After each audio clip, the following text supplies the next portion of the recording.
در مسیر خود هزاران پیچ و خم دارم رفیق، دردهای تلخ اما تازه دم دارم رفیق. دوستانی بی وفا بسیار، اما در عوض دشمنانی با وفا و هم قسم دارم رفیق. با همه نامهربانان مهربانی می کنم، چون که در قلبم خدایی محترم دارم رفیق.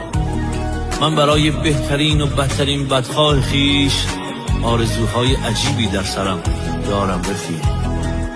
شیطنتهای من دیوانه را جدی نگیر، پشت این لبخندها سالیان سال هم دارم رفیق. لابلای زخمهای کهنه زخمت را بزن، جا برای زخمهای تازه کم دارم رفیق، جا برای زخمهای تازه کم دارم رفیق.